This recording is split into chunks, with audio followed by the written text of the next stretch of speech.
like how much easier is it to like punch Florges in the back of the head and like take down 50 of her HP right away and then start the battle? I mean, what's up, everyone? Welcome to the 663rd episode of the Pokemon Podcast. It's super effective. I'm your host, Steve. With me is Bobby. hello. I actually found Pokemon cards this weekend, and I was shocked. Journey Together was actually in stock, and I was absolutely shocked. So Did you buy a lottery ticket afterwards? I should have. This is also the Super Shadowless podcast week, and we have RealBreakingNate here. Oh Nate's my on goodness. this show, and then I'll be on the Shadowless podcast later this week. Yeah. This is the first time in Pokemon podcast history that a crossover has happened. This is like when Steve Urkel was on Full House. yes, That's a way yes, that's a way a Full deep House cut right reference. there. This is amazing. It's like my favorite show. I feel like people who listen to podcasts are relatively older, so maybe a lot of people will get that reference. I just aged myself, so I'm sorry. I mean, it's clear. It's in the beard. All right. Nate, you've been on the show before, but I think you were on the show before you started your own show. Yeah. It was 2019 maybe. I want to say late 2019, It early was definitely 2020. before Vivid Voltage. I know that for sure. Yeah. Well, you know what? I'm going to tell you a funny story about that here. You asked me to do the podcast that first time, and I was like, I don't have a mic. What mic should I get? And then you sent me a link to get a mic, and still to this day, that is the same mic that I use for my podcast. It's a good, solid mic. Yeah, it's a Good solid recommendation. mic. It Good is recommendation. I love a it. great mic. He linked for that one too, and I have that one in my other office. I have that mic as well. So. Yeah, when it Getting comes, commission on these mics. you honestly should just start texting all your friends.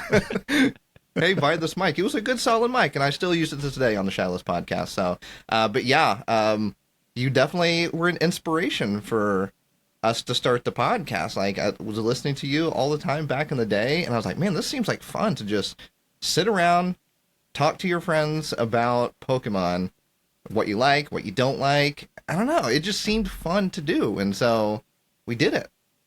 We'll never be as good as you, but I don't know about we did that. it. The first time Nate and I met was at the Chicago Go Fest.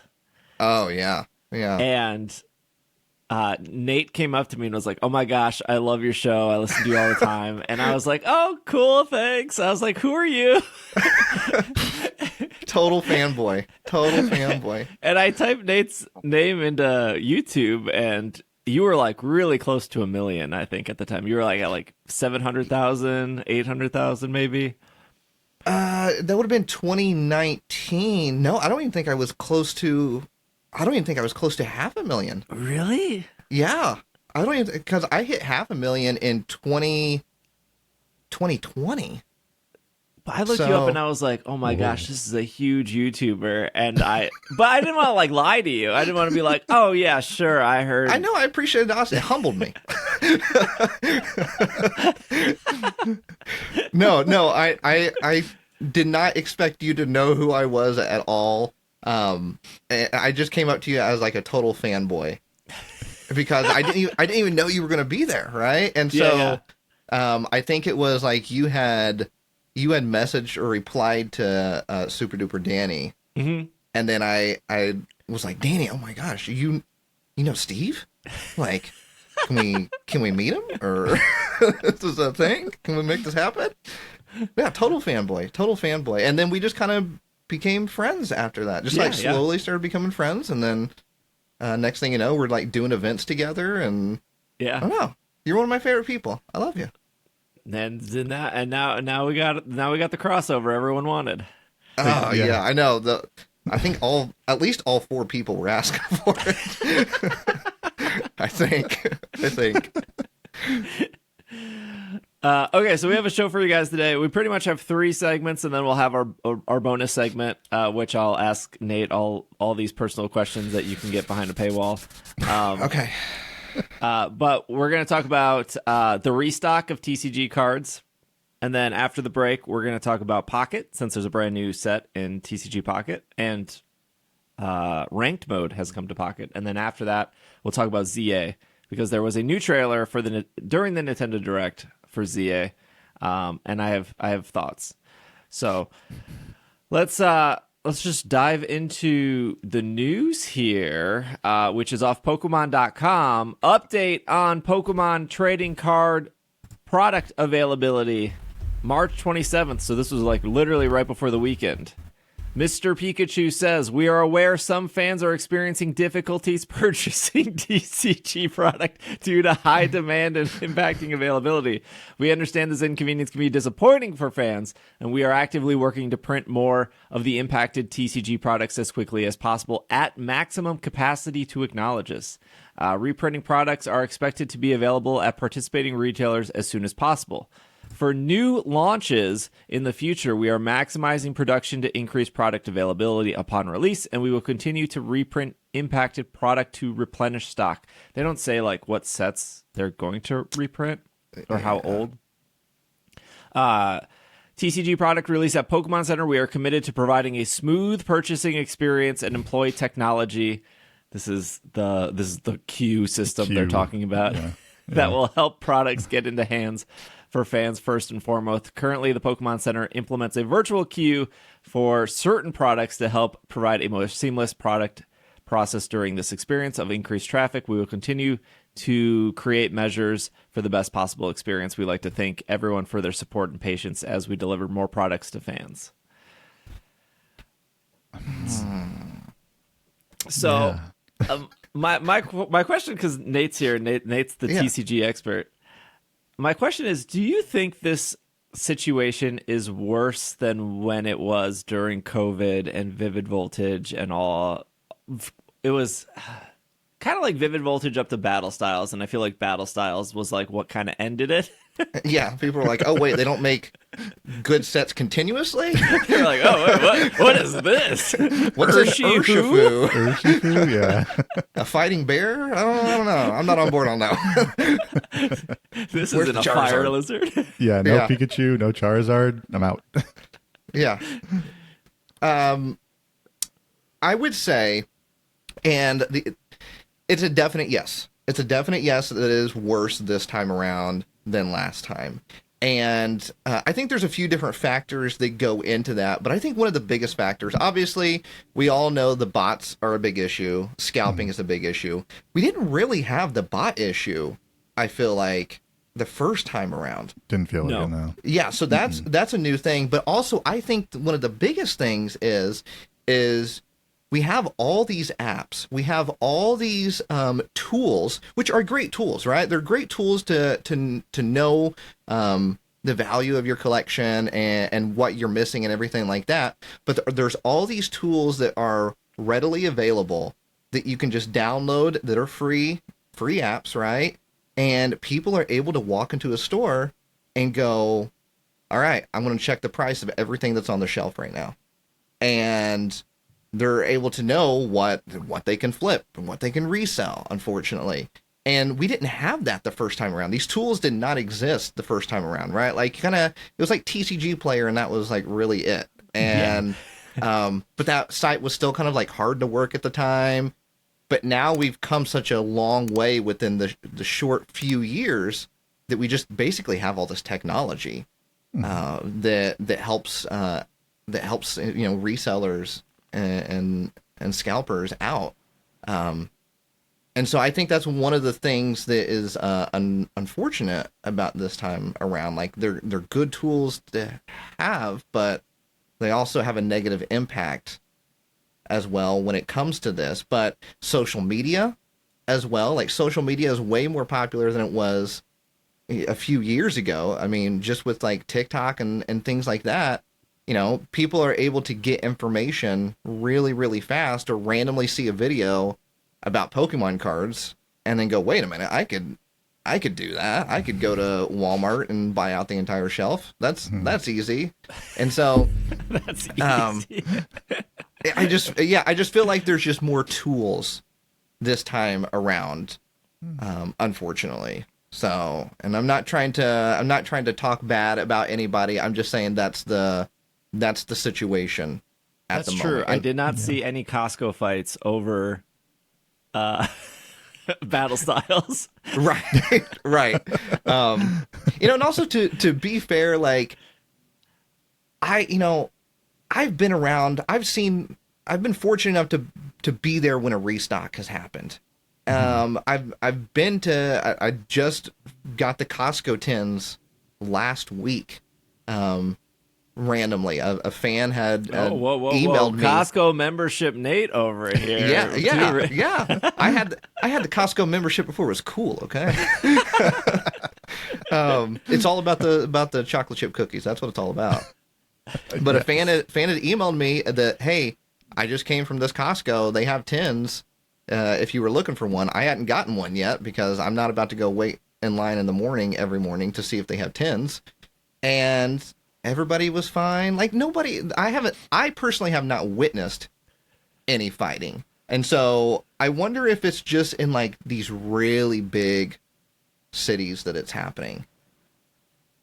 I don't know. Maybe. It's also like there will be a couple fights and then that is what like explodes on the internet, right? So it's like you might have a store with a specific time frame where something happened, but then you're going to see it a million times on the internet, right? Exactly. And then it makes it seem like, oh, there's fights everywhere. Oh, no, there were 3, right? But but it makes you think that any Costco you walk into is going to all of a sudden be UFC. Yeah, you got to be ready every time you walk into a Costco now. I think, so I think it's interesting too, to what you said was we didn't have all these like apps and everything around like the 2020, 2021 timeframe. What's interesting is I think that all those apps were born out of the 2020, 2021 situation. Right? Exactly.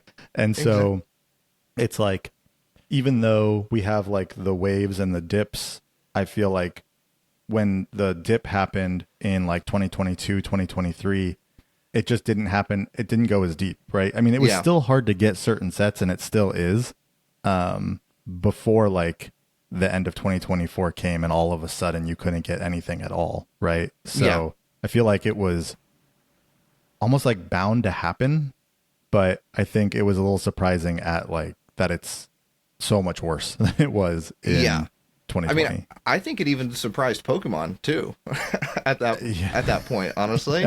And then Pocket. I think Pocket was a big reason why physical cards blew up once again.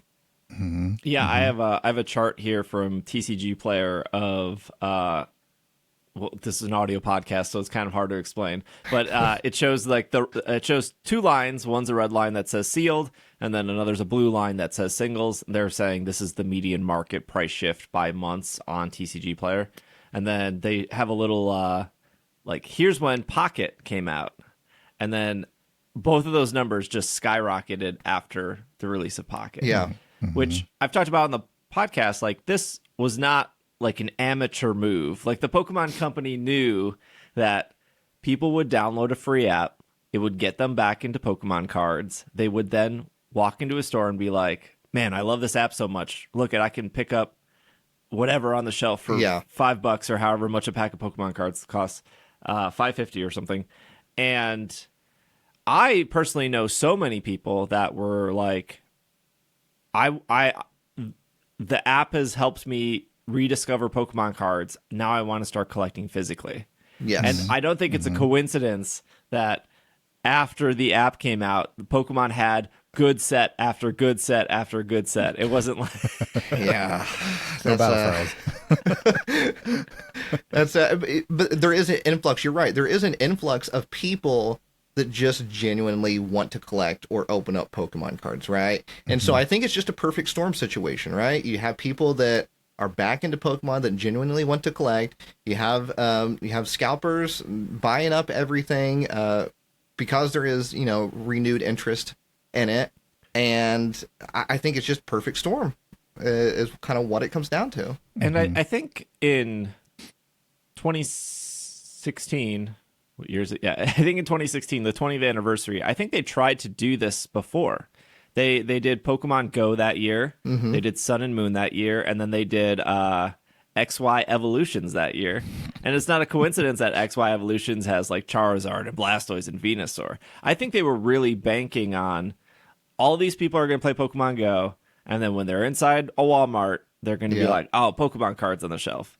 And it didn't work as well as they probably thought. And then, but this time when they did it again, they were like, oh, this is working too good. Well, I think it helps that this time it's card focused, right? So like, Pocket is card focused, so you're already used to like opening cards, and like you get that same exact feeling that you get when you open a pack of physical cards and there's something that you really like in the pack. It's like it is very transferable between what you're seeing on your phone screen and then going into a store and being able to rip physical packs. So I think that's a much easier transition for people, even than like Go, where it's like, I see Charizard on my screen and then I can pull a Charizard card out of this pack, you know? I think it definitely, I mean, it's shown that it seems to have worked better this time for them than the Go time. I'm kind of curious, I'm sure you guys have talked about it before, of like, when does it slow down? Like, when do we get back to normal type of thing? And, people always talk about like, well, we got the 30th anniversary next year. So like, maybe not till after the 30th anniversary. I'm going to go out on a limb and I say before 30th anniversary. Oh, you hear my dog in there. Sorry about that. Marie's home, so she's super excited. But I say before 30th anniversary, honestly. I think you just need one really bad set. You just need you need a Battle Styles or you need a Shrouded Fable. And this is how I could tell that things have been bad. When people try to tell you that Shrouded Fable is good, and like that's when you're like, oh, things are really bad, when people are coping and like trying to like justify Shrouded Fable. Like, oh, things are not good right now. They're carrying 10 ETBs of Shrouded Fable yelling to the moon as they walk through Walmart. Which, I mean, there's good cards in Shrouded Fable. There's a lot of playable cards in Shrouded playable. Fable. Yeah. Yeah, Pheasantipity is in that set. Very playable. And you get the Persian illustration rare, which is beautiful, gorgeous card, but it's not a prismatic. It's not a Surging Sparks. No. So definitely not. I think what we'll see down the line, right? Because we have Destined Rivals, and then we're going to have, we're going to be getting into the Legends ZA stuff. So we're going to have the Mega Evolutions coming back. Yeah. And I think it's possible if anything does dip a little bit, it may be in that time frame. But I do think that if there is a dip, it's going to be a small one, because I think 30th anniversary is going to shoot stuff back up again, regardless, just because it's the 30th anniversary, Yeah. It'll be interesting to see what kind of marketing they have for 30th anniversary. Like, do they make a really big deal out of 30th anniversary, or is it just because it's 25th is more of a cool number to celebrate. 30th is not as cool to celebrate. So no, but they did 20. So 20, that seems like, why do 20? Yeah, right. No, you're right. And so I guess it just depends on what sets they release too, right? Like, it for the 20th anniversary or 25th anniversary, right? We get the small little set, right? Celebrations. With the celebrations, yeah, with the classic cards in it. And so if it's a super small little set, will there be a bunch of interest, or are they going to do something wild like, all right, we're making a set where every Pokédex number is in the set and have fun, go collect it all, and there's Master Balls, right? Like, yeah. This is maybe a harder topic, and I know people are probably going to get upset about this, but I think it's the truth, and I just don't think people want to hear it. I think the reality is that a lot of this scalping happened or is happening is because the economy sucks. And I think if people were getting paid decently at their jobs, they wouldn't feel the need to be like, I need to make a couple extra bucks. I'm going to stand outside GameStop for 4 hours, hope I get something, and then flip it for $200.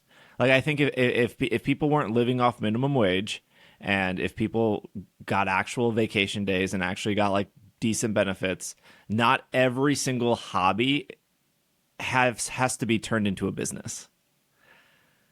Yeah, because every hobby does seem like there is, Well, a bunch of reselling going on. I agree with that to an extent, but like at the same time, we've definitely gone through the economy going up and down in this country specifically. And I mean, we're all old enough to remember like Tickle Me Elmo. We're all old enough to remember Furbies. We're, Beanie Babies. Like those all still like economy good offended. or bad. Now you're really aging us. I'm sorry, but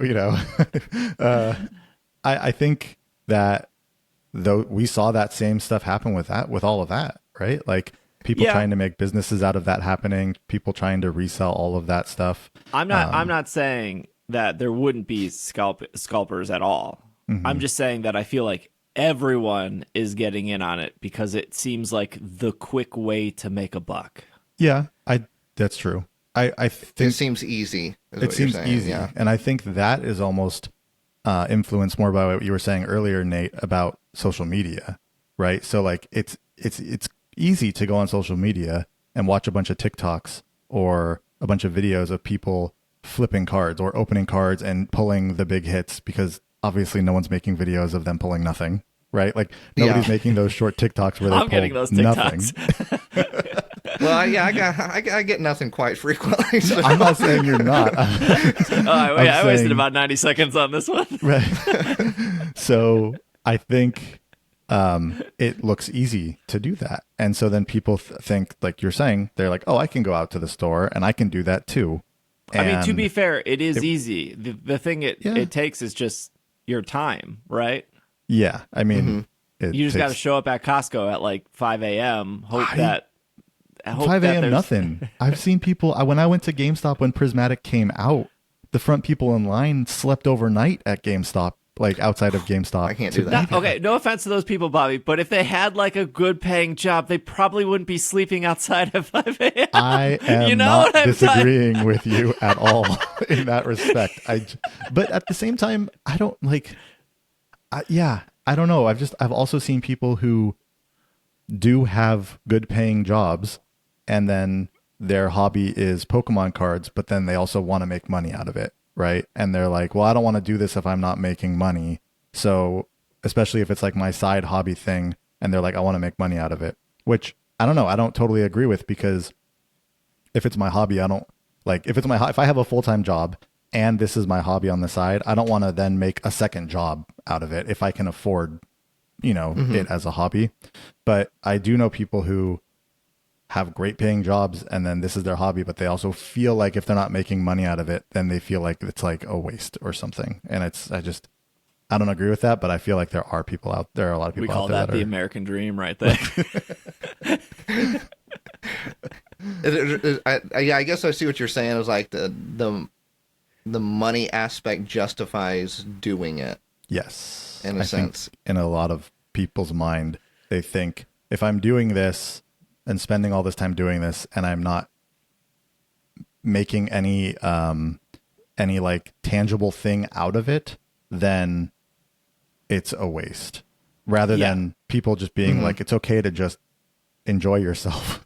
And, it doesn't have to be some kind of profit out of it. You can just enjoy what you're doing and spend your time doing that. But I feel like there's a lot of people who don't feel that way. They think I have to make something out of this or else it is a waste. I should be doing something else. Yeah. It's one of those things. It's like we have to get back to a point of like just enjoy, kind of like just enjoy your hobby, I guess, right? Mm-hmm. And there's nothing wrong with like making a business out of it, right? But I think we're at a point where everybody feels like there has to be a business made out of it. Yeah, I feel like if you're buying like $200 worth of cards, which when I was playing competitively back during Black and White, I was spending $200 minimum every 3 months because I needed the cards to play. So you would buy a booster box, or you would buy a bunch of singles, or you would buy whatever you needed to build your deck. But there was also part that was like, I want to collect too. But I think if you're spending like $200 and you're turning around and selling 1 or 2 cards to like help fund your absolutely that's not what that's not scalping that's not scalping at that point.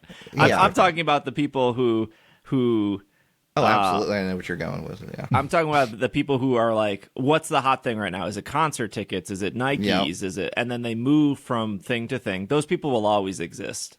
But I think we have another set of people that are like, what you guys were saying. I saw this on TikTok. This seems like an easy $200 this weekend that I can make.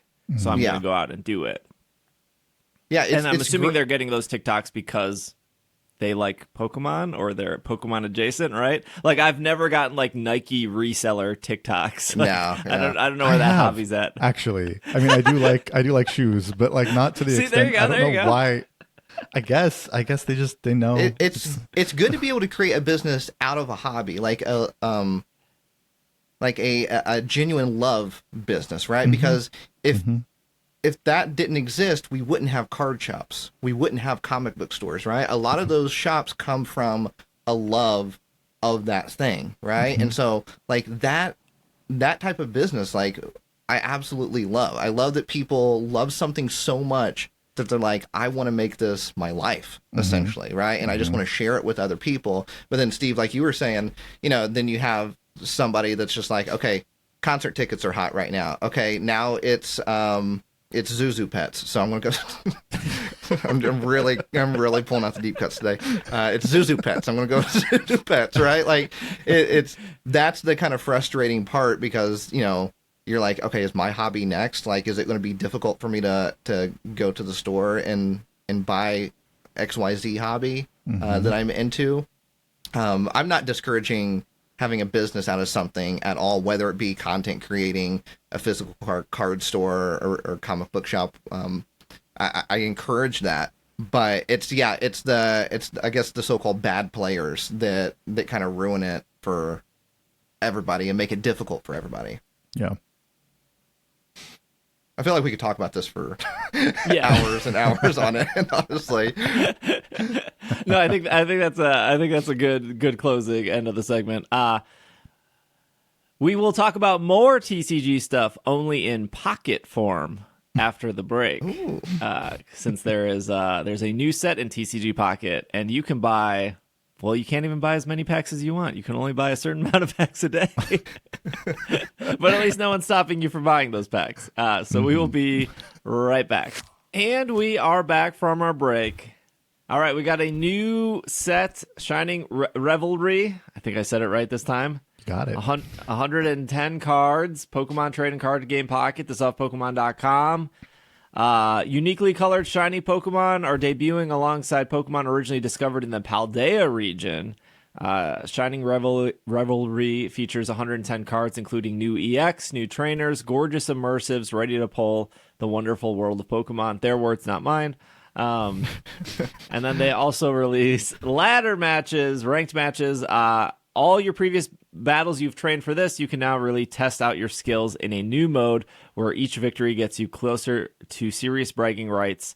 At the end of each season, you'll receive an emblem based on your final rank, a perfect way to show off your battle skills on your player profile. You'll be paired with players of similar level, so the best time to start your ranked journey today. Okay, so before we get to the ranked stuff, we'll start with Bobby. How do you feel about this set? How much money have you spent? Not that much. No, not that much on this set so far. I think I've put in about $25 so far. Oh, okay. I bought the Mewtwo. I bought the Mewtwo set. Oh, yeah, we got to talk about the controversial Mewtwo card. Yeah. So not much in this set. Honestly, I haven't spent much on the game since Genetic Apex. I will say Genetic Apex was the height. Spent a bunch on that. It's all downhill now. And then it's just being able to. Well, I think the fact that these sets have all been smaller, right? We had Space Time Smackdown, but other than that, we've had all these little small sets. And because I will spend some money at the beginning and then just kind of save hourglasses after that initial few days, I'm not having to spend a ton of money with each set because I'm not trying to like master set everything with secret rares. I'm okay just like as long as I get the regular set complete. That's kind of enough for me. And then like any of the secret rares that I pull are just, icing on the cake, right? So with this set, yeah, I mean, hey, I like shiny Pokemon, so that's great. That's wonderful. But yeah, I don't know. I haven't seen anything that feels like it's like overtaking what the meta already is with what we have. So I haven't felt the need to like, ooh, I need to get 2 of that card so I can throw that in my deck. Because like, I don't know, Arceus Dialga is working just fine still. I mean, Giratina's the annoying one. Yeah, true. But I don't know, it's a good set. I am still surprised they pulled the shiny trigger so quick. I definitely thought it would be longer before we had a shiny set.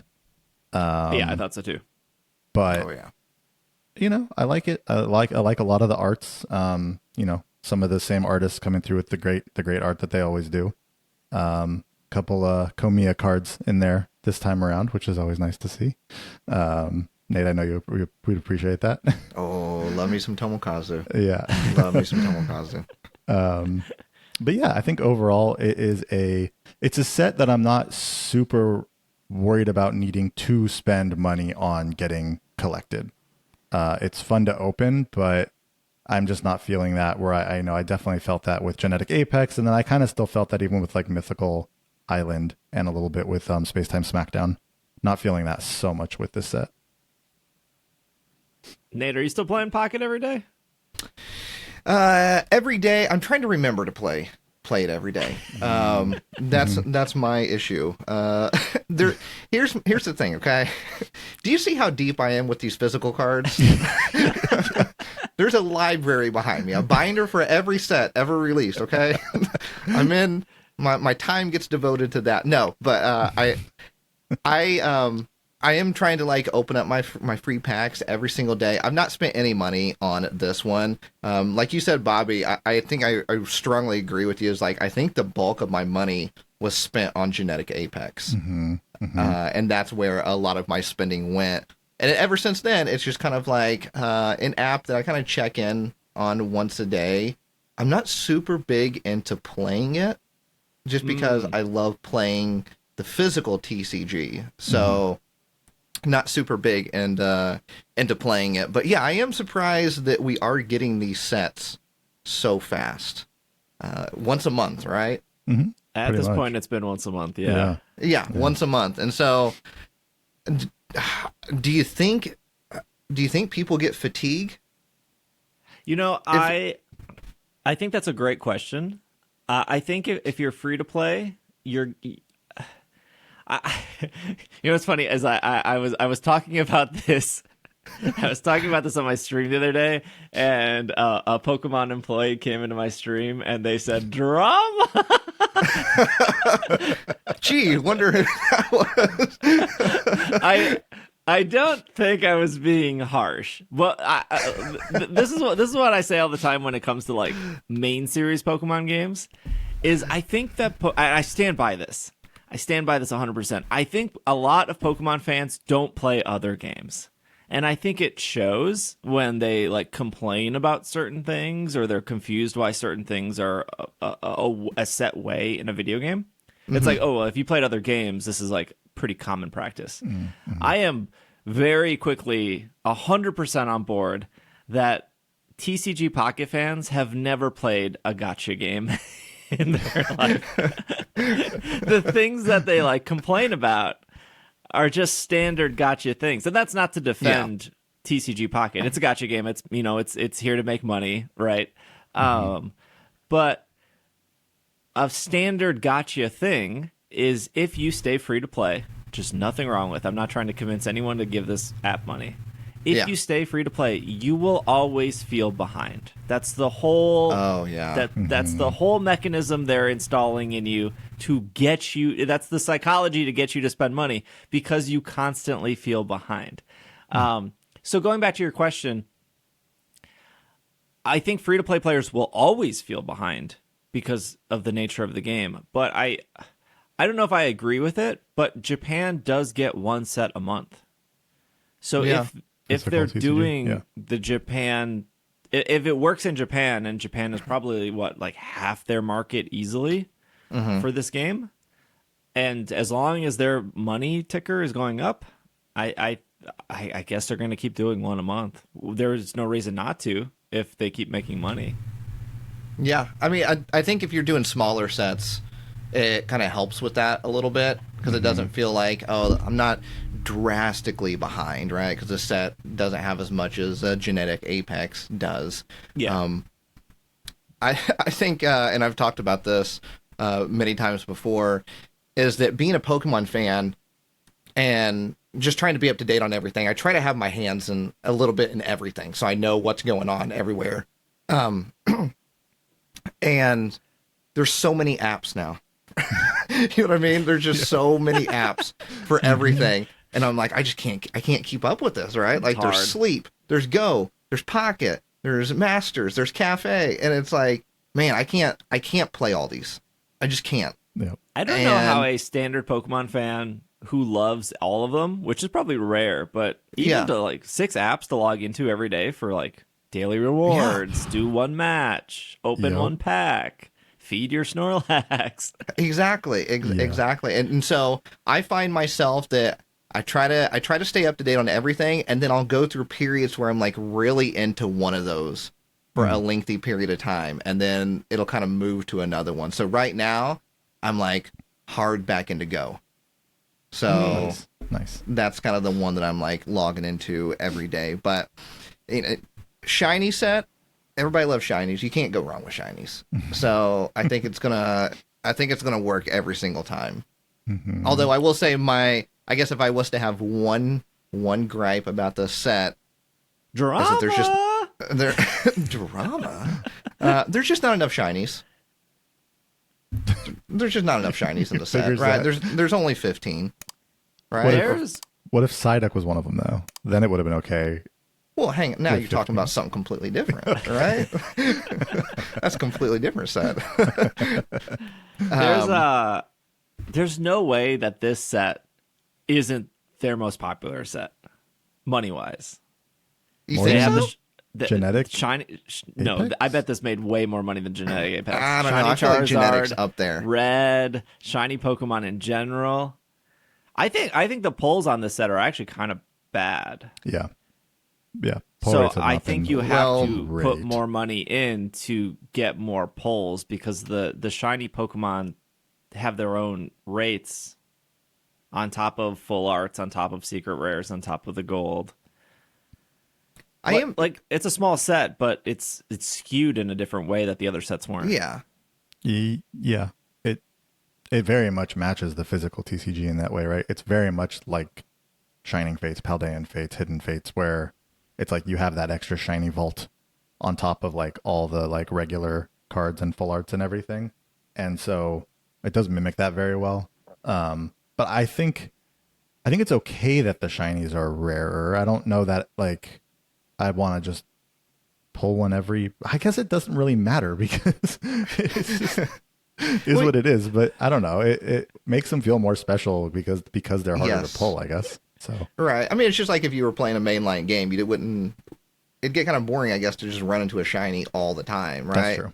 And so when you finally find one, you're like, yes, and that great feeling that you have of finding that one, and it makes it more special too, right? You kind of might have a little bit of an attachment to it, and so if you're comparing this to like Hidden Fates or Shiny Fates, I feel like I was pulling shinies from those physical sets pretty often. Sure, yes. but there were also like 122 shiny vault in Shining Fates. Yeah. So, you know, I think it scales, right? I guess the thing that I'm the most curious about is when they sit down for these shiny sets, right? How do they determine what Pokemon they're making shiny this time around? I mean, come on, look at they did Lucario and they did Charizard. They knew what they were doing. Well, yeah. I think it's a no-brainer. Like, okay, we have to have our big ones in there, right? To kind of be the mascot. We know Charizard fans love to spend money. We know Lucario fans have deep pockets. And so, but like when it comes down to like, okay, what's the other ones we're gonna put in this set? Like, I feel like Pachirisu is kind of random in here. I think Pachirisu may be based around the fact that they just did the Pachirisu EX in the last set. No. They were... The Pachirisu is because they know Sejin Park is deep into Pocket. They're like, we can get Sejin's money. But I don't know. It's one of those things that, and I'm talking like even the physical sets too. Like you're just like, man, like okay, like if I was making this set, definitely like I don't know, 80% of these Pokemon would not be in it. I would have chosen something completely different, right? You don't think anyone's excited to get shiny Revelry? That's my least favorite one. That's your least favorite one? Yeah, I am not a Varuma Revelry person. I'm sorry. I just can't get on board with that one. It's not for me. That or Bramblegast? No. Yeah, Bramblegast. I'm with you on Bramblegast. I'm sorry. Fine. Earthworm is not cutting it for me. Okay. You had all these strong feelings about Paldea and Pokemon. But there's ones I love. Tandemaus and Mousehold. Yes. They're in my background. I love them. Yep. Tatsugiri, Dondozo, I'm all on board for those. But I think every generation just kind of has those Pokemon that you're like, not so sure I'm on board with that one. Yeah. But I guess one of my questions would be, when it comes to a shiny set for Pocket, much like the physical TCG, does this become a tradition, right? Do we see it once a year? Do we see it every 2 years type of thing? I think we do. The 6-month anniversary? Isn't the app only like 5 months old? Came out October 31st, so yeah, it's not six. Hasn't been 6 months yet. Pokemon mobile games love their half anniversaries. Yes. Like EX has it, Sleep has it, I think Unite has it, Cafe, where they're like 2.5 year celebration. It's like this, you're really stretching how an anniversary works, but like. Do they do half year anniversaries? Like, I don't know if I've ever seen like a 0.5. Yeah, they do. Yeah, Masters does. Yeah, right now it's like the 5.5 year anniversary. No. I know. Yeah, I know that, but I mean like before the first year. I don't know that I've ever seen them do like a you're half saying year, like a half like year a 0.5 year anniversary. It's usually like 1.5, 2 point. It's like after that first year, then they get into the half year situations. Yeah. I want to talk about the Mewtwo EX thing. This goes back to the point I'm making, where I don't think Pokemon fans play other games, where people were upset that Mewtwo was behind a paywall. Now, if you are going to spend money in the game, I think you buy the Mewtwo set. Yeah. It's like a $2 difference in gold. Like literally a $2 difference in gold, I think. Mm-hmm. You get all the gold you would normally, and you're ultimately spending $2 more for sleeves, a coin, a playmat, and then the Mewtwo card. Mm-hmm. And I think a profile icon or something. So I think it's a no-brainer if you were to spend gold. But the amount of people I've seen throughout this game's 5 month anniversary is it's just like a bunch of complainers, I guess. I'm complaining about the complainers, but it's like when trading came out, it was like, I hate trading, I'm going to cancel my subscription. When Celebi came out and Celebi was dominant, people were like, I hate Celebi, I'm going to cancel my subscription. And then when there was probably something else I can't think of, but then when Mewtwo came out, it was like, oh, they put Mewtwo behind a paywall, I'm going to cancel my subscription. What? I'm just these are just such little things that don't. But are any people actually canceling their subscription though? Or yeah, is it just I don't know. I mean, I need receipts. You know? yeah. Please DM me your receipts. But like, even if you are free to play, you're not going to get everything. You're just not. You're not going to get every coin. You're not going to get every card sleeve. You're not going to get every promo card. You've already lost. You have to accept that. Yeah, you do have to accept it. And I think what really helped me was when they first released the 2 Erica sets. They had the Rainbow Erica with the coin and the sleeves and the playmat, and then they had the cheaper Erica, which was the green coin, and then it had the binder and the display case or whatever.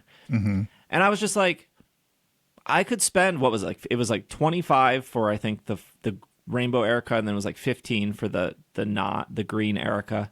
And I was like, I just don't care about playmat. I don't care about the binder.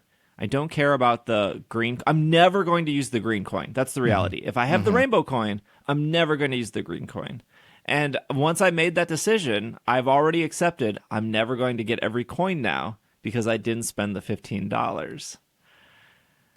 I think the difference, because I heard you talking about this the other day, here's the difference between like the coins, the binders, and stuff, and the cards. The difference is that the app is not like giving you a visual indication that you haven't collected every coin, every binder, everything. It is absolutely giving you a visual indication that you haven't collected every card. And so when you go and look at your collection, you will see the holes in the collection where those cards are missing. You won't see the holes where the coins are missing. Yeah, but... And so I think, I'm not saying, I'm literally saying, I think that is kind of the idea behind the more frustration toward the card being behind a paywall versus just the coins and the other accessories. But promo cards are already behind a paywall, though. Like the Moltres was behind the paywall, that first Pikachu was on the paywall, and people are going to say like, but I could do a subscription halfway through the month and get 2 of them. Great, you just paid $10 for 2 cards. That's all you did. You already are paying money for cards behind a paywall. Even though you're doing your fancy thing where you're moving your subscription to get 2 of them, you're still paying for promo. Like, you're paying for PNGs that, like, in 5 years are not going to matter. 5 years. That's but it generous. matters now. It matters now. Yeah. The premium, I think. Look, I don't disagree with you. I literally told you that I paid for the Mewtwo at the beginning of this segment. I think that if you are going to buy gold, I think the Mewtwo is fine. It is, because again, it's $3 extra, right? You're getting $20 in gold, and it's a $23 set. So you're paying $3 extra for Mewtwo.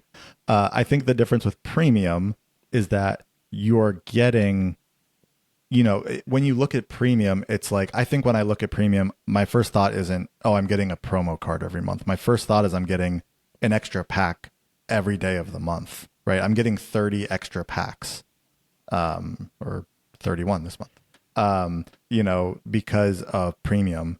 And the promo card is a nice bonus that's on top of that. But I feel like people go in, and again, I am not disagreeing with you here because I paid for it, but I think people go in and they see, oh, this is just another way. There's another way where now I have to pay even more money on top of the premium I'm already paying to then get this card, right? Like, I didn't want to spend $20 in gold, but now I have to if I want to get the But you don't have to, because it doesn't. But okay, so yes. I know what you're saying, Bobby. We're on the same page. Yeah. But like, FOMO is powerful. Let's just leave it at that. FOMO is powerful when it comes to anything. But not even comparing this game to like a Genshin Impact or a ZZZ or a Honkai Star Rail or literally any other gacha game. Comparing it to Pokemon Masters. The main thing you're collecting in that game is characters. And as a free-to-play player, you're just never going to hit on every banner. And eventually those unlike Pocket, so far everything has stayed, minus the promo cards. Like, I can still pull on Genetic Apex whenever I want. In Masters, the FOMO is, you got 2 weeks to pull on this character. You could pull on this character every day for 2 weeks and still not get it. And then after 2 weeks, that character is gone. We'll see you for the 6.5 year anniversary.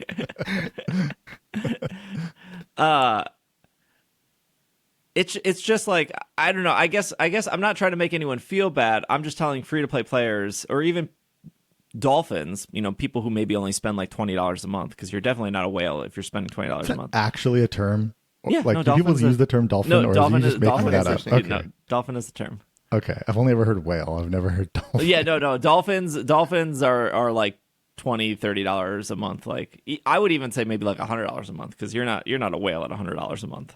I mean, this is a Pokemon podcast. We should be using whale lords and finissants, right? Finissants. But even if you're putting money into Masters, you're not getting every character. Yeah. And so, like, again, I'm not trying to make people feel bad. I'm just telling you, like, if you have one hole in your collection and that hole is shiny Mewtwo, it's not that big of a deal.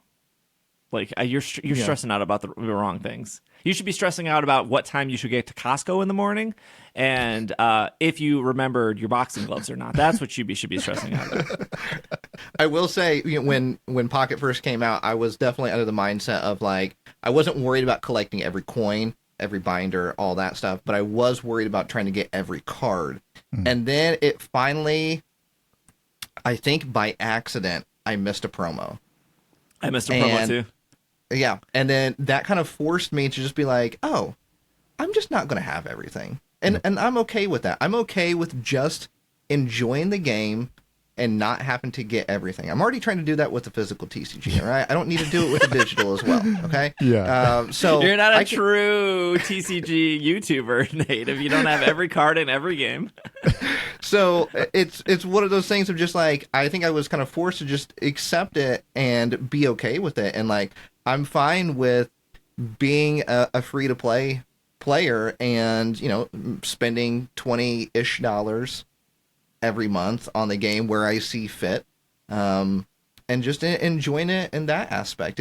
I view it as just like a fun little thing that I can just pop in for a bit, forget about everything else going on in life and just enjoy the game, and then I can come back to life and be good with it. Now, when they get shiny side up in the set, that's a different.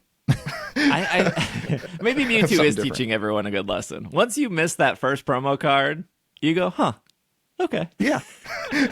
Yeah. Life isn't so bad after all. Yeah. It is funny how that switches though in your brain. Like, yeah. It is. I've seen that with just like with Go, we had all those like researches, and you had all that little list on the right that shows all your researches you've completed. And like I missed one time a couple years ago, and I was like, oh, like I feel better almost that I missed one. Yeah, the pressure's off. So pressure. Yeah, it alleviates the pressure. Yeah, it does. It's nice. Okay, I need somebody to disagree with me for this next topic so I can argue. Okay. Okay, Sweet. perfect. So they released ranked matches, and you can now climb, and they give good rewards for ranked matches. I have the rewards here. So first off, there are bots before you get to Pokeball rank. That's normal. You can tell that it's a bot pretty easily because it'll have just like a name like Mike or Fred. They'll have no emblems, and they play like a multi-energy deck, and they play like a million Pokemon, and that's all they do. And they play really fast, and they don't concede. So you just have to get through the bots. So it took me 8 matches. I won all 8 matches because I'm amazing. I'm the greatest player in the world. That's sarcasm. I won all 8 matches, and then that put me into Pokeball tier or whatever. So 4 of those were bots, and then 4 of those were real players. I'm assuming if I lost to some of the real players, it would have maybe taken me a couple more matches to get to Pokeball tier. Mm-hmm. And right now I've done 30 matches. I've won 75% of my matches. I have a complaint about that I'll get to. But but so getting through beginner rank, it says beginner rank 1, you get your emblem, and then you get 10 hourglasses. Beginner rank 2, you get an emblem, 15 hourglasses. They all have an emblem. I'm going to skip that part. Beginner rank 3, 20 hourglasses. Rank 4, 25. Pokeball rank 1, 30 hourglasses, 35, 40, 45, all the way up to rank 4. And then great, skip that, you'll get hourglasses. If you get to Ultra rank 3, that's 85 hourglasses. Master Ball rank, 95 hourglasses. Master Ball rank in the top 10,000, 100 hourglasses. Master Ball rank from 1,000 to 5,000, 100 hourglasses. And the Master Ball rank, if you're number 1 through 1,000 in the world, 100 hourglasses. And the Master Ball ranks have different emblems based on top 1,000, top 5,000, top 10,000. The argument I got with my Twitch chat was, do you get everything going up, or do you only, let's say you stop at Master Ball rank, Great Ball rank 3, that would be 60 hourglasses. And my Twitch chat was like, you just get the 60 hourglasses. And I go, no, I think you get the 60 hourglasses plus everything below that. And their argument was, well, that's too many hourglasses. And I was like, what? So their argument is that if you were number 1 in the world, you should only get less than a 10 pull worth of hourglasses. Correct. Yes, that was their hourglasses. So I was arguing with them. They were saying, well, if you made it to Master Rank, you'd get 100 hourglasses. And I was like, that's not even a 10 pull. That's 9 booster packs. And you're telling me that you're top 10,000 in the world and your reward is 9 booster packs? Because if you did the math, if you put everything together, if you make it to Master Rank, that's about 400 hourglasses, which is maybe like 30 packs. It's like a booster box. Yeah. Seems. Oh, so fine. We're all in agreement that you get everything. Yeah, that's a bad argument. That's a hard one to argue with. Yeah, you can't. You got to give us something a little bit more controversial. There were so many people saying straightforward. they were arguing with me, and I said, "Look! If you play Pokemon Unite, when you make it to Master Rank, you get everything up to that point. When you play TCG Live or TCGO, when you make it to whatever rank, you get everything that you earned up. Now, to be fair, with some of these games, you're earning rewards as you go. But even in like VGC for Scarlet and Violet or Sword and Shield, like, yeah, you're earning points as you rank up. But at the end of season rewards, you're getting everything. You're getting everything that you would get in Great League, Ultra League, Pokeball League. So this would be the first Pokemon game where if you believed you weren't getting everything, this would be the first Pokemon game that was like, you made it to Master Rank. You only get Master Rank reward. You don't get anything up to that point, which is... It has taken me 3 hours to get to Great Ball 1 or whatever it is. Not because like I lost a lot of matches or anything. I've won 75% of matches. It's just time consuming. Yeah. It's hard being the best. Yeah, it's But also, like, again, I just shouldn't say again. I didn't. This is the maybe people have never gone to tournaments, or maybe people have like never done this. Like if you go to back in my day. Here, I'll date myself. When I was playing competitively during Black and White, I know the rewards are much better now, but like these were how bad rewards were back in 2011. If you won a regionals, you would get 2 booster boxes. And I think the rewards are much better now. But a regionals, like at the time was maybe 400 people, 450. Like a lot of regionals were around like the 200 person mark. Yeah. But if you beat 400 people, they were giving you 72 booster packs. Mm-hmm. There's no way out of millions of people who are playing Pocket that if you are number 3,000 in the world, they're like, here's 9 booster packs. Thanks for playing our game.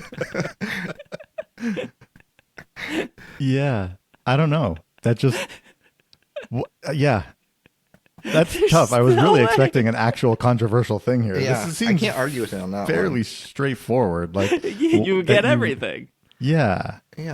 So even if you were just to get to Great Ball Rank 1, which for me again took like 3 hours, that's like 10 free booster packs you're getting. Which is pretty awesome that like every month you're getting a free 10 pull if you just do a couple competitive matches. Well, 3 hours worth. Yeah, but like I grinded it out in like a 2-day period. Sure, yeah. Listen, some of us got to go wait in line at Costco. We don't got 3 hours. You could be playing in line at Costco. You can't be playing though because you need your phone ready. You need to be the one recording the fight. Yeah. So then you get the TikTok views. You're not there for the cards. You're there for the views. Yeah, I got you. You're correct. Actually, I think I changed my mind on the last segment. Maybe we should be waiting at Costco. Yeah, I think it's just, I think of it almost like a VIP package to a concert, right? It's there's different levels of VIP package. When you buy the highest level, you get all the extra stuff from all the other VIP packages as well, and not just that highest level one. So I would assume that you would just get all the stuff. And it's not like it's an astronomical amount of stuff either. Like, it's a good amount of stuff, but it's not like a game-changing amount of packs that you're going to get to open up. No, I don't even think like maybe the argument could be, well, if they're going to give you 50 packs for making it top 10,000 in the world, that's a lot of packs. Yeah. And the reality is, I don't think it's a lot of packs. Also, you think you're going to be top 10,000 in the world? Like That's a different conversation. like I don't think up to 50 free packs correlates with like whales, because going back to the whale conversation, they're already impatient people. Their wanting of cards can just be solved by spending money. Yeah. Playing competitive, playing rank ladder, which for the record, I'm loving it. I haven't run into a lot of super, super annoying decks yet, and I know the meta is always the meta, and sometimes things are... But, like, I had zero interest in playing, like, random match for just 15 points. I guess you could be like, it's fun, but, like, I like progressing. I like seeing the number go. I like knowing that, like, I'm getting better, or, like, this player is on my skill level, and I was able to beat them, and I'm, like... That's the important thing, is being ranked with people who are at your skill level. Yeah, not just randomly. It could be anybody in the world. So that satisfaction is really appealing to me. But I don't think like a whale is going to be like, yes, I'm going to dedicate 1 hour a day to climb ladder to get free booster packs. They're just gonna buy the booster packs. Mm-hmm. Mm-hmm. Yeah, no, that makes perfect sense. Are people worried about the whales just coming in because they have all the right cards and they're gonna go through and rank up? Is that a concern, or because like it might be a concern that like you have better cards than me, but I don't know. I saw this in Clash Royale when I was like climbing Clash Royale. Is you would see players that clearly have spent money. Like you should not have like a level 12 card when I have level 9 cards. Like you are clearly. Because we're matching up and because your cards are so high level, it's a skill thing. Like your skill did not get you here. Your money got you here. Right. But right. I think the tough part about Pocket compared to the real TCG is the real TCG has like more options for variety and for like comebacks. And Pocket has so much. Pocket is more RNG where like, if they flip, 3 heads on Misty on turn 1, you lost. Yeah. Like, there's no way to come back from that. Whereas in, like, the physical TCG, like, you can have a really bad hand and be, like, 4 prizes down and then come back from that. There's, like, tools to come back from that. Yeah. There's no, real tools to come back in Pocket. Well, part of the problem with Pocket is that because they want to make the matches quicker, all of the cards that in the physical TCG would be, like, go and choose this, go and choose something, in Pocket are random, right? Mm-hmm. So Pokeball is like, you're just getting a random basic Pokemon out of your deck, right? Yeah, I mean, if I was to use Pokeball, I'd be like, I need Arceus. I don't need this other one, but that's what the game served me, so now I got to work with that. Right. So there's like just that very like upfront RNG in the sense that, like all of this stuff is just like randomly chosen. There's very few cards where I actually get to choose anything other than like Cyrus. Where I get to like choose which, Pokemon, which damaged Pokemon gets to come back in the game.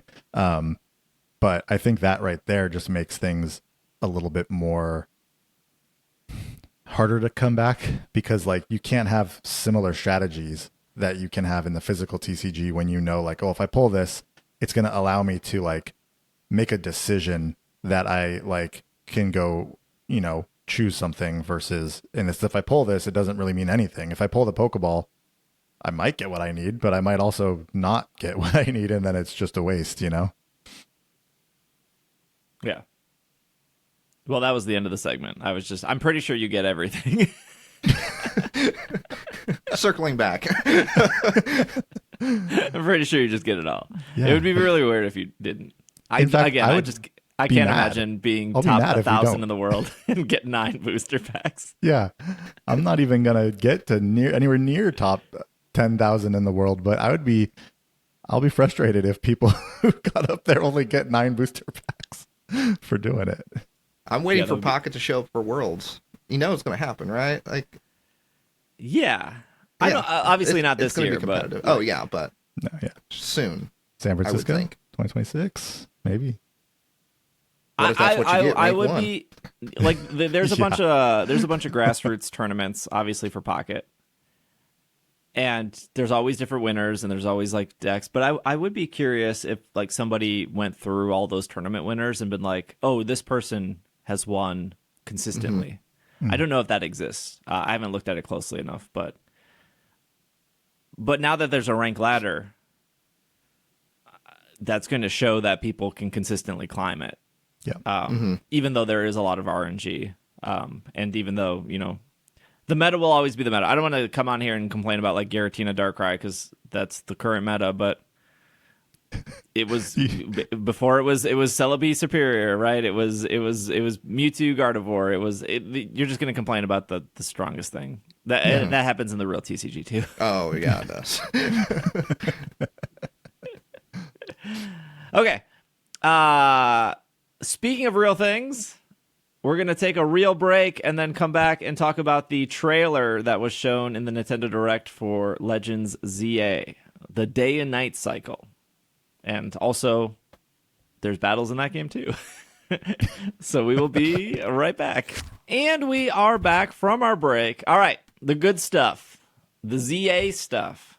I'm not going to lie, look, I'm not one to say that Nintendo Directs never have Pokemon stuff on it, because they do.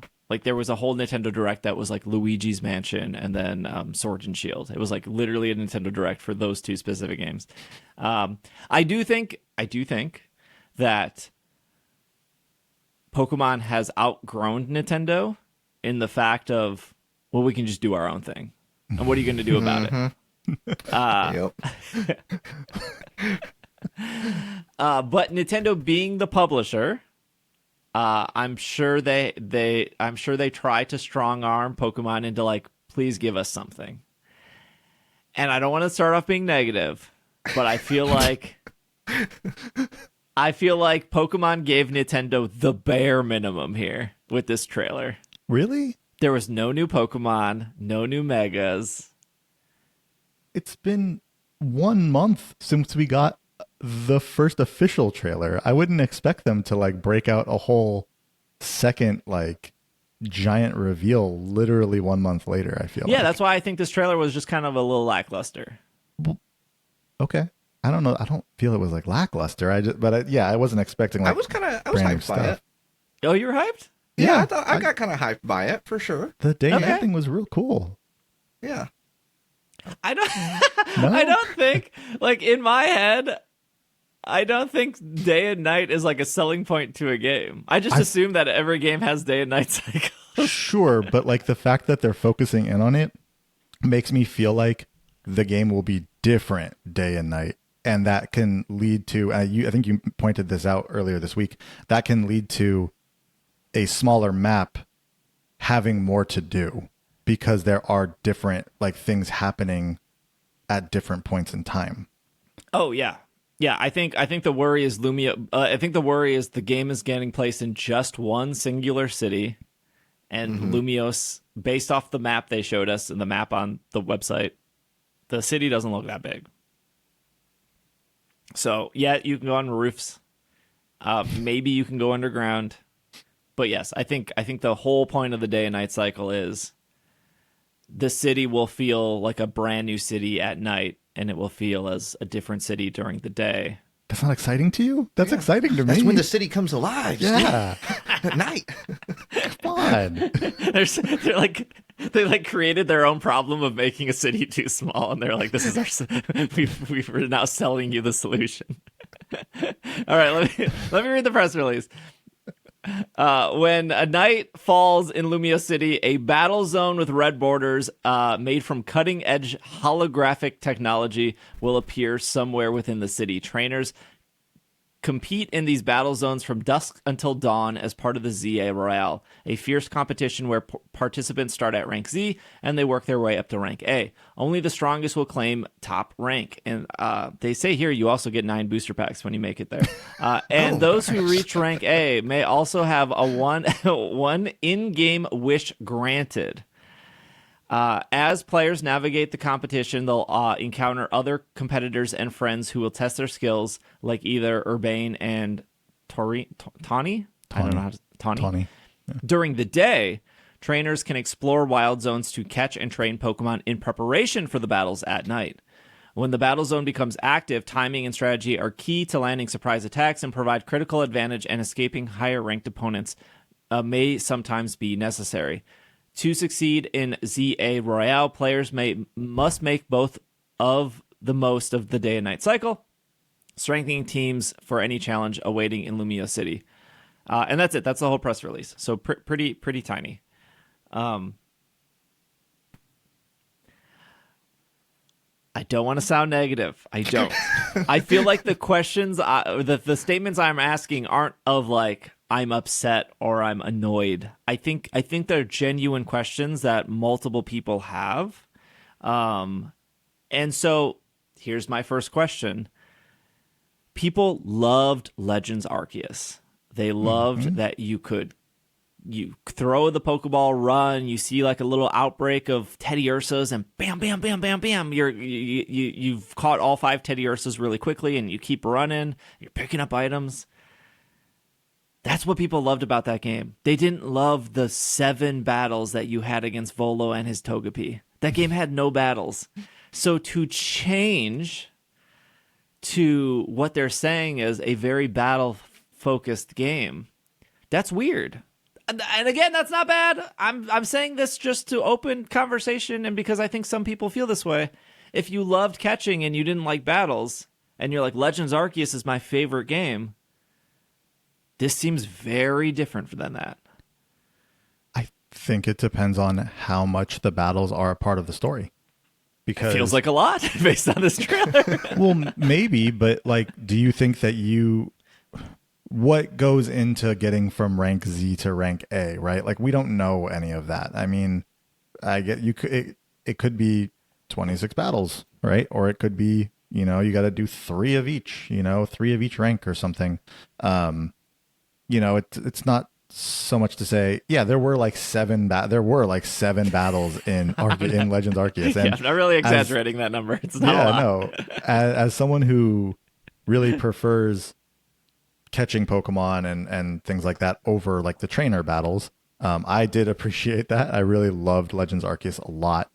But, they're obviously trying out this new battle system. So it would be very weird to me if they were trying this whole battle system out and then gave like 5 battles. Because I feel like the battle system changes in Legends Arceus weren't so different.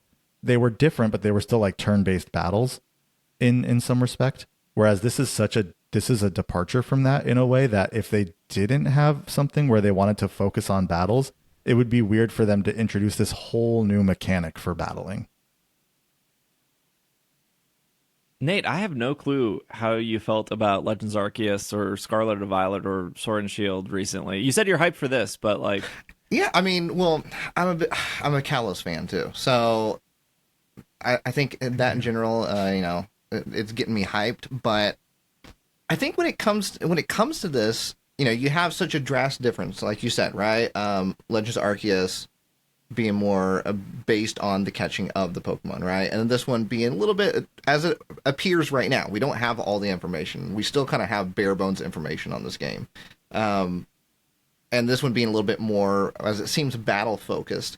I think, maybe in terms of going forward, creating more Legends games in the future, could it just simply be of like, all right, this is how Arceus is going to go.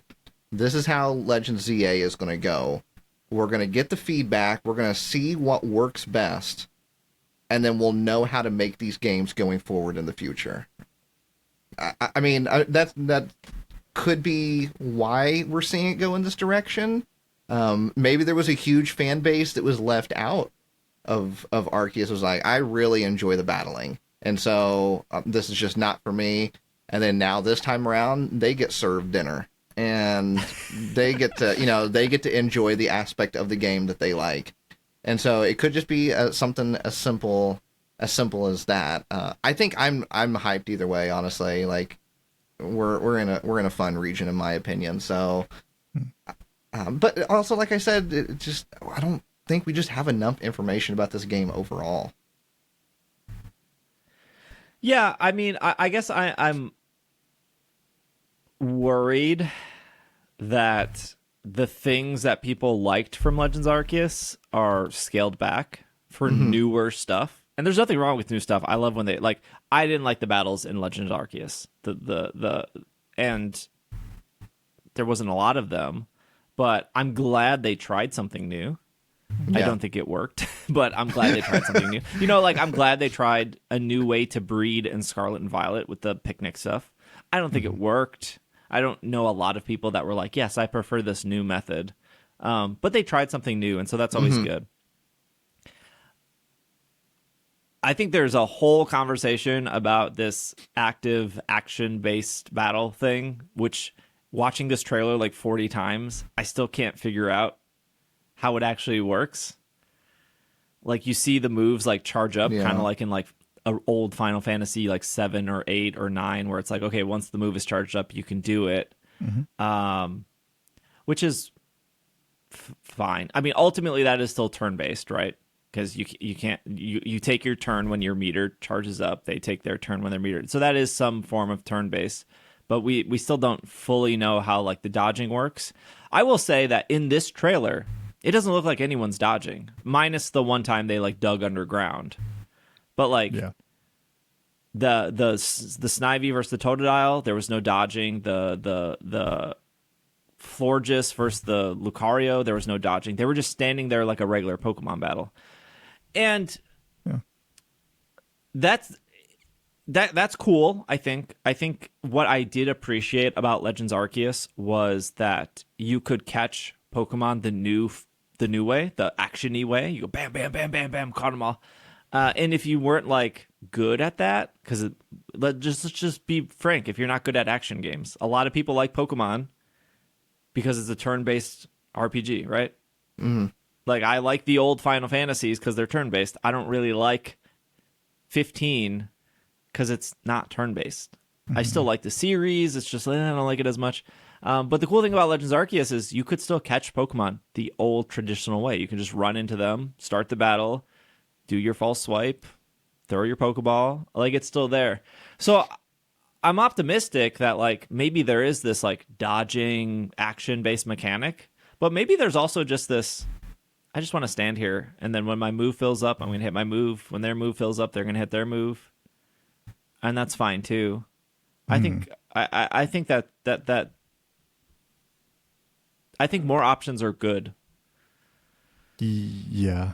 That would only work if like the opponent also doesn't dodge. Right? Or else that was going to be like at a real unfair advantage. Look, you can brute force your way through a lot of Pokemon games. Of course you can. I will say the one thing, going back to Florges and Lucario, I don't really agree with the fact that you can like sneak up on a trainer battle. That's like a real cheap shot. Like you can start the battle with them not looking at you.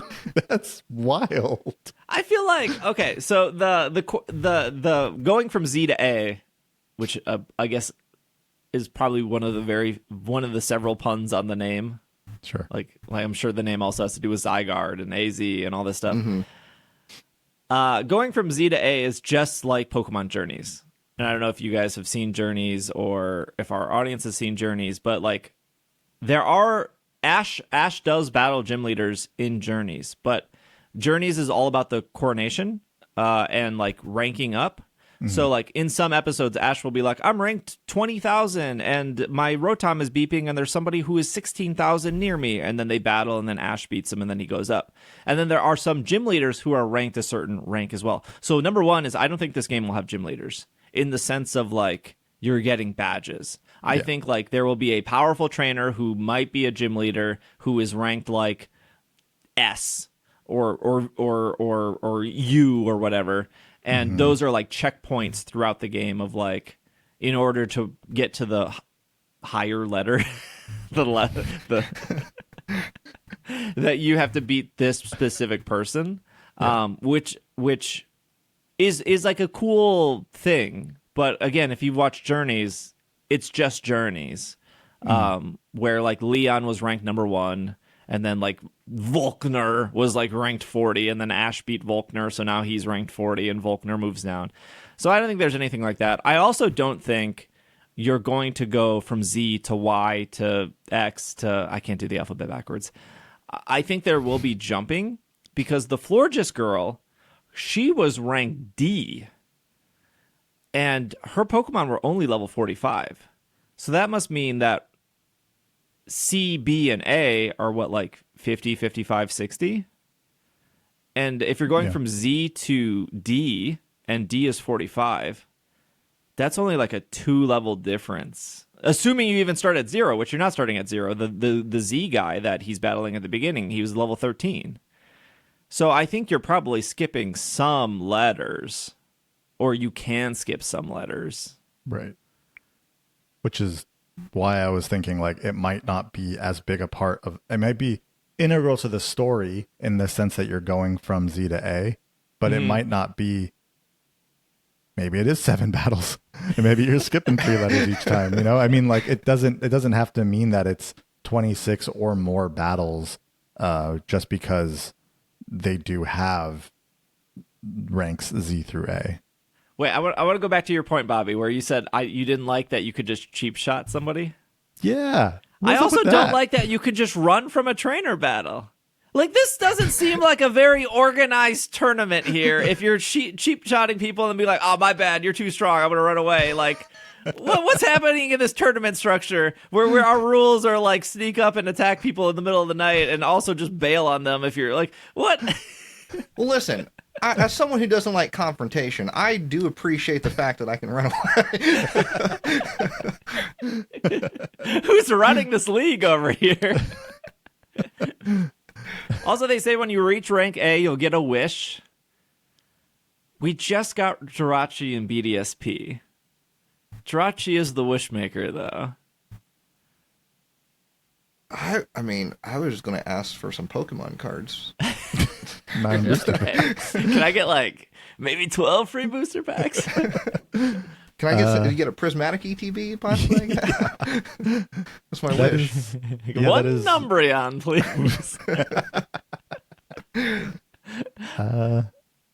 Yeah, I don't know. I thought that was an odd way to word it.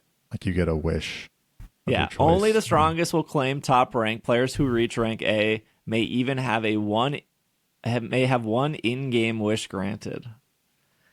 I don't think Hoopa grants wishes, but Hoopa is the Kalos Mythical.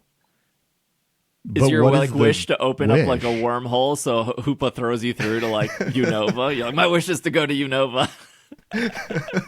Yeah, I don't know. My wish is to go back to Legends Arceus so I can do more catching and less battling. How about that? Yeah. Okay, going back to the day and night, like I said when I watched it, I do think it's a way to make the city feel bigger, right? Like if you have specific trainers, or not trainers, just like people walking around during the day, and all those people disappear, and then new people come out at night, now you have like twice the amount of people, right? Like you have new people. Maybe there's like situations where like, in this area, something eventful happens only at night. So it gives you a reason to explore that area during the day. It gives you a reason to explore that area at night, right? Like we see this in tons of games, like Majora's Mask, right? Like you check it during the day, check it at night, check it on day 2, check it on day 3. Everything's different. Ultimately, that's like 6 different things. But my other question is, like, if I'm sneak attacking and defeating people like that are rank T, and I did that, and now it's daytime, and then when I come back, is it the same people? Is the dude with the binacle that I crushed, is he always going to be there every night? Or is the game going to be like, well, now you're rank C tier, so once it turns night, we're going to give you a bunch of C tier trainers? Well, how's Binacle Man supposed to get better if he doesn't come back every night to battle? Yeah. Not only do you defeat him, you run him out of town. But you know what I mean, though. You know, I do think this trailer didn't really give us any new information. I think it just gave us more questions. Like, oh yeah, and I feel like a lot of times that's maybe what trailers do. Is they leave you trying to figure out more of what is going on here, right? Like, it might answer a question from a previous trailer, but then now you have 2 more questions on top of that are bigger than the previous one. And I honestly, like, we'll probably, we'll get some more trailers, and I think it's just going to keep raising eyebrows And technically, this did answer a question from the last trailer, right? Because the last trailer ended with the symbol that became that was the knight, the Royale stuff. So it's like, there you go. There's an answer right there for you. Yeah, we got one answer. Yes. Also, when do we sleep? That's We're we catching don't Pokemon sleep during the day, and then we're battling at night. Yeah. I also wonder difficulty wise, a lot of people say Pokemon games are easy. I would argue those people have also been playing Pokemon games for 10 plus years. So hopefully you've gotten better in 10 years, and that's why the game just happens to be easier for you. But difficulty wise, how much harder or easier it is if you don't sneak attack. And I say this as I say this as somebody who I know what I want and I know what I like in video games, right? I know that I really like double battles. I know single battles are for me are just I've done them a million times. I'm just gonna hit the strong move. I understand type weaknesses. I get it, right? I know that I don't love action-based games, and the action-based games I do love, like Monster Hunter or Elden Ring, they just do action-based so much better than something like Legends Arceus can do. Right, there's a big difference between rolling in combat in Elden Ring and rolling in combat in Legends Arceus. Big difference. So I know what I like, ideally. So if I don't like sneaking around, and I want the game to be a little more challenging, can I just say hey, let's battle? I don't have an advantage. You don't have an advantage. How much easier is it to punch Florges in the back of the head and take down 50 of her HP right away and then start the battle? I mean, but on principle, I think I will never be cheap shotting another trainer. I will love to walk right up to them and say let's have a trainer battle. I just feel that's such a weird tactic. It is weird. I get it for weird. Wild Pokemon if you're trying to catch one off guard to catch the Pokemon. I think thematically it's weird. Understand that for an actual trainer battle. But Nate's on the other fence, I think. Nate's yes, I do want to do the cheap shot. Yeah, give me the cheap shots here. All right, I got time. I can't waste my time. I got things to do here. Sleep. All right, you gotta sleep. Yeah, I gotta sleep eventually. It's different. Yeah, no, I'm glad they're trying something new. I am worried. I am worried that turn-based will go away. I am worried that Pokemon will follow the footsteps of Final Fantasy. And I said this when Hannah was on the show. I don't think Gen 10 will get rid of turn-based. It's right. Just Gen 8 and Gen 9 sold so well. I can't see them being let's drop this formula. But is there a time where Gen 11 is you know what? We're done with this. Because I have to assume that there's a lot of people like me who fell off Final Fantasy because they got away from turn-based. I fell off Resident Evil when Resident Evil went first person. I was not for me. I like the third person. I like seeing my character. I like looking. I don't want to be in first person here. Glad you tried something new. Not my thing. I will say when Final Fantasy switched to more action and I was really itching for another turn-based game, I found Persona and I was man, that game's tight. So I guess thank you, Final Fantasy, for making me find a different game. I think, but I don't think turn-based is outdated. I think it's a fun way to play a video game. I think there's a lot of turn-based games out there, totally. It's still a very popular genre, but I think that's synonymous with Pokemon.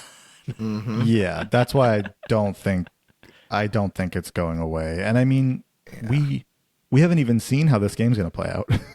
Everybody might hate it. Everybody might hate those battle mechanics, Well, that's why I asked the question at the beginning of the segment is it seems like a very different game than Legends Arceus, and people loved that game. Yes, but I don't think that they want to just make the same game again. I think they do need to take those, especially for this subset versus like I know it's a main series game. I'm not saying it's not a main series game, but oh boy, we can't. Yeah, I know. No, the I amount know. of people We're not on my getting... Instagram comments that are like, "Well, it's just a spin-off, so they can do what they want." It's no, this is not a conversation. Yeah, I know. It's main series. But it is definitely a subset. It's not Gen 10, Gen 9. It's not those types of main games, and I think that they want to keep those similar in ways throughout. They've obviously changed the game as they've gone from Gen 2 to Gen 3 all the way through Gen 9. But something like the battle system that they have and how it works in both the game and in the competitive culture and everything like that is very much a staple of Pokemon, and turn-based I think is going to kind of stick with that. But I think it's good that they're taking making these differences with these Legends games. Like, yes, the first Legends game was very popular, but to Nate's point, like there it was a big fandom left out in that there were no battles really. So it's like, why don't we try this a little bit different this time? And if it lands, then maybe Legends games going forward have this kind of battle system or something similar. And if it doesn't, then it kind of goes back to how it was. But this is where they get the opportunity to try that stuff out, right? And I don't think that because this game has these battle mechanics coming through, that it means, Gen 11 is going to see these changes as well. I think it is just a way for them to do something different so that they're not creating another Gen 9, Gen 10 type game in between the Gen 9 and Gen 10 type games. Almost like doing a yearly Pokemon game because they like that. But also like, we don't want to fatigue our players out, so this game is different enough where it's like not the same thing over and over. Yeah. Yeah. I definitely don't see turn-based going away. Like it would be very, very weird if... Well, it was weird that Final Fantasy did that, but... But I think, Bobby, just like you said, and the point I was going to make was the competitive scene, right? The turn-based works so well for the competitive scene that getting rid of that, I think, severely disrupts that. Yeah. The counter argument was, well, they have champions now. But I think it always... I think when you truly fall in love with a game, you want to explore every avenue of that game. So for me, that was Sun and Moon. And I'm not going to lie, part of that love of Sun and Moon was it was the first game I really streamed on Twitch. So it was the first game I had like a community that was like talking to me or telling me things that I didn't know off the bat. It was like the first game where I really shiny hunted in. It was the first game that I sat there and I Masudaed multiple Pokemon for. So it was like I did everything in Sun and Moon, and the next thing to do was like competitive. And it was like, I have all these shinies, I've Masudaed all these Pokemon, and it was right there. When you separate out a game like Champions, you're adding a barrier to competitive that like somebody could just love Scarlet and Violet and then be like, oh, you did everything in Scarlet and Violet. Competitive though, you got to download this different app. You got to start transferring. Like that, having a barrier is even though it sounds like silly or it sounds simple, just download that app. Like it's still a barrier to people to do versus like being just an option right there in game. And it would be really foolish for them to permanently separate that in the future. Yeah. Yeah. I mean, I've had times where like I have had Scarlet up and running on my Switch and been like, I kind of want to play Arceus. Scarlet's already playing. I'll just play. Like, I'm already on like Koraidon. Three buttons to like switch games, but like that's a real thing. That's a real thing. That's what I'm saying. Like it is switching Switch games is kind of annoying. Yeah, it is. It's true. Especially if you have the cartridges. Especially if you have the cartridges. I bet Nate's a cartridge person. What makes you think that? In my room full of physical things. I bet Nate is a hardcore cartridge person. I 100% am. Yes. Yeah. I love the physical stuff. I love it. I can't it's who I am. No shame here. No shame here. No shame at all. Absolutely. I think I'm the abnormal. I am the opposite of both of you. Like, I am as minimalist as you can be with someone with 2 kids. Like, I just I want less stuff for my kids to touch. Yeah. Yeah. Well, that is one thing that, you start putting all your stuff away when you have kids, because like you don't want them to break your stuff. And then once I started putting that stuff away, I was like, maybe I don't actually need this stuff. It's not out and it can't be shown. So that's a good point. Yeah. There's some to that. Like, keep the memories, of course, keep the memorable stuff, the memories, but try to pare down as much as I can. So, but I think I'm the abnormal one in that. So here's the actual big news from the trailer. We got confirmation of Pansear, Panpour, Pansage. Yes. Which were the only Pokemon missing up to this point, because the previous trailer gave us Furfrou and Patrat. Mm-hmm. And they did it. Here's the thing. You guys are going to be like, I hate that all Pokemon are not in all the games, national decks, drama alert. But they did it. They took away Patrat for so many years that when the Pokemon Company tweeted, Patrat's back, people were excited. It was they did it. They made people care about Patrat. It took 15 years. But I've never seen so many people over the moon that this Pokemon is coming back. On a technical level, you might say all the Pokemon now are available on the Switch. Not true. Spinda is still stuck because Ilka doesn't know how to program Spinda. It will maybe forever be lost. But the other Pokemon that is technically stuck is a Alolan Rattata and a Alolan Raticate.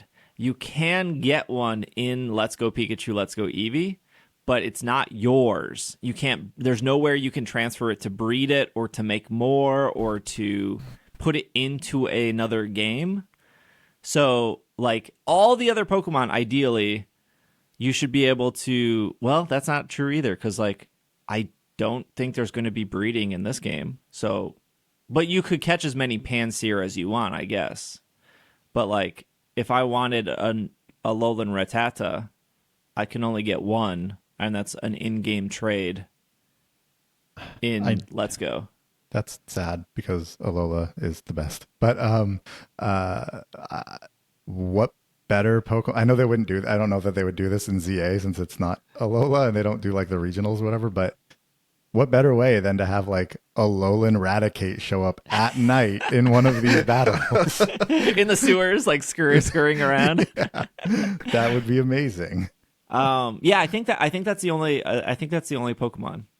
But I don't know. I think I'm so critical of these trailers because I think that, like, when Pokemon shows a trailer, say what you will about Pokemon, say that the graphics are bad or they're not good at innovating or whatever complaint you have. I don't really share those complaints most of the time, but I think, like, their trailers are really honest. I think what they show in their trailers are not deceiving in any way. And if you were to go back and you were to look at early Legends trailers or early Scarlet and Violet trailers, they're showing you their whole hand. They might not be giving you the information, but they're not like making it seem better than it is, right? When we were first seeing Legends Arceus trailers, I was like, they haven't shown breeding, they haven't shown like a lot of battles, they haven't shown like raids, like. And people were like, nah, don't worry, Steve. They'll be breeding. Why wouldn't there be breeding? I was like, why haven't they shown it then? Yeah. So, they haven't shown, for ZA, they haven't shown raids. They haven't showed trading. They haven't shown a lot of stuff. And obviously we have 8 months to go. But I do think, like, they're honest. So if they're not showing it, it's probably because it's not there. And that's not a deal breaker for me. That's just like, I'm just pointing out that they're not showing something that when it comes out, you're going to be like, where is this? I'm like, I told you so. Well, I think that's a good, and I think that that's a good perspective to take is like, if they're not showing it to us, let's not hype up that it's there, right? Because too often people will do that. It's like, oh, they've had breeding for years. And then they get super hyped up about breeding being in the game when Pokemon has never made any mention of breeding being in Legends Arceus. and then they are mad at Pokemon as if Pokemon had given them some indication that there was going to be breeding in the game, right? So it's like coming at it with, if it's not being seen, I'm not going to expect it to be in there. And I think Legends Arceus was a good foundation to have that understanding. Like, there doesn't have to be breeding in a game just because they've had it for, 25 years, right? Yeah. Yeah, I don't feel like I've ever been deceived by a Pokemon trailer. I feel like exactly what you said is what you see is what you get. I will say right now, I feel like for Pokemon, we're more in an unpredictable time as a brand in general, right? Yeah. I feel like we've seen more just swirl balls, all sorts of things that have just fallen out of the norm of what we've seen for the past 2 decades, which is fun, right? Like, for a while there, it seemed very predictable of like how we knew things were going to go, and now things appear a lot more fresh and like, oh, this possibly could happen, right? Like the possibility for anything happening is there now, whereas in the past, I don't feel like we had that possibility.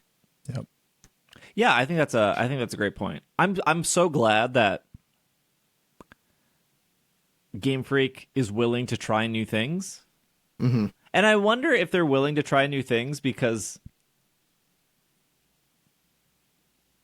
they don't have Nintendo down their neck as much. And I mean that sincerely. I don't know if we've brought it up on the podcast or if I brought it up on like Twitch or something. There was a Kit and Krista. They used to, 2 ex-Nintendo employees. They used to work out in like Bellevue, was it? I can't remember. They ultimately like left because they were forced to move offices and they didn't want to move off. But they worked for Nintendo for like 10 years. And in one of their podcasts, they talked about how Nintendo doesn't tell Pokemon what to do. Pokemon will tell Nintendo what they want to do. Mm-hmm. And I've always felt that, especially in recent years. But to hear like 2 ex-Nintendo employees, also if you ever see any like online article that says ex-Nintendo employee confirmed, it's always just Kit and Krista. But to see like 2 ex-Nintendo employees kind of confirm that like Pokemon has kind of outgrown Nintendo, where they can be like, hey, guess what? We're doing what we want. I wonder if that's like part of it. Like, hey, Nintendo's probably like, we want a game, and Game Freak's like, yeah, we'll make you a game, but also hold your horses here. We're gonna do this too, and you're gonna publish it, okay? And you're gonna be happy with publishing it. Like, I do think the Pokemon Company is at that level. Yeah, like they're pretty untouchable from like a brand perspective. I don't know that there's as much hostility between Nintendo and Pokemon as that. They may be okay with Nintendo. May be like, hey, what you doing, Pokemon? And they're like, we're going to do this. And they're like, cool. Pokemon's like, we're giving you this day and night trailer. Take it or leave it. No, I mean, it is one of those things of just, like you said, Pokemon it does feel like maybe it has outgrown Nintendo a little bit. And I think an eye-opener for me of that was going to Japan for the first time, right? And seeing way more Pokemon stuff everywhere than I did like Mario or Donkey Kong, right? Mm-hmm. Like, and you're just like, man, the Pokemon is just everywhere, and I love it. Every convenience store had like Pokemon in the windows, cards on the shelf. Like, it was kind of hard to. That's a good point, Nate. It was kind of hard to find Mario. Like, it wasn't hard to find Mario stuff. Right. It was easy to find Pokemon stuff. Yeah. Exactly. I've never actually thought about that before. In the couple times I've been there, like, because I've never really been on the lookout for Nintendo specific stuff. It's always just been Pokemon related. Yeah. But yeah, you could take the oldest, like craziest, like 1960 train to the middle of nowhere in Japan, and then like walk outside the station and be like, oh, they got Pikachu gummies here. Right? Or there's a Poke Lid, right? Yeah. That was definitely an eye opener for me, because it is just everywhere. It's on everything. I mean, even the Pokemon centers, right? The amount of Pokemon Center stores compared to the amount of Nintendo stores in Japan is The number is way different. We were saying this about a month ago on the podcast, Nate. I would not be surprised in the next couple of years if Japan has a Pokemon museum, and that's why there's not a lot of Pokemon stuff at the Nintendo Museum, because I think Pokemon as a brand has enough to be like, Nintendo has, you have your Pikmin, you have your Animal Crossing, we got everything right here. We can do a whole building of our stuff. You can't do a whole building of Pikmin. We can do a whole building of our stuff. I love Pikmin, by the way. You really went with Pikmin and not like Zelda or Super Mario? Okay. Okay. Animal Crossing? I mean, I would personally love a whole building of Animal Crossing. Oh, yeah. I just don't think they would dedicate a whole building to They didn't. They dedicated a whole museum. Like, they did multiple brands. No, I would 100% love to see a Pokemon museum. I mean, can you imagine the craziness to just get into that museum? Yeah. It'd be absolutely wild. I mean, we have the conversation on our podcast all the time of when do we see a Pokemon Center store, physical store, back in the US again? Yeah. Do you think we ever see one again? If we do, where? I mean, we have this conversation all the time. I think Pokemon looks at like what's happening right now with TCG and go, we don't want that. Oh, because like Pokemon uses ultimately they use the same warehouse as Amazon. If you, so they're probably pretty happy with that deal. But I think that podcast is too long already. I think that's such a hard thing to do in the States, because like when even in Hawaii, an island that you have to fly, the most expensive place to fly to in the United States, on an island, they still had trouble keeping things in stock. Yeah. Mm-hmm. It's very true. It's very true. They had a pop-up Pokemon Center in Seattle for GoFest, and I remember hearing one of the employees like talking to each other saying like, we're drop shipping in more merch because we didn't expect to sell this much. They overnight drop shipped in like old Pokemon Center merch just to fill the shelf at a GoFest. I think they'd be able to, they'd figure it out if it was a permanent location, right? They're obviously like these pop-up shops. I'm sure they're doing it for like a weekend or, a few days. So they're trying to get everything in, but I could see them opening one up again. And like, if not like Seattle, then I could see them doing something in San Francisco or New York. I could see something like that opening up.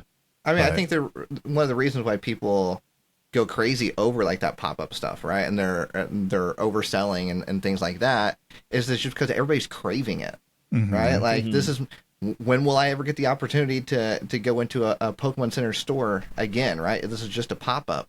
And so I think it's just because we're all craving doing something like that. Yeah. They got the vending machines everywhere now. They do got the vending machines. That's a something. Those are great to look at. Yeah, because they're always empty. Yeah, they're great to look at, by the way. All right. Well, thanks for listening to the show. We'll have one more short.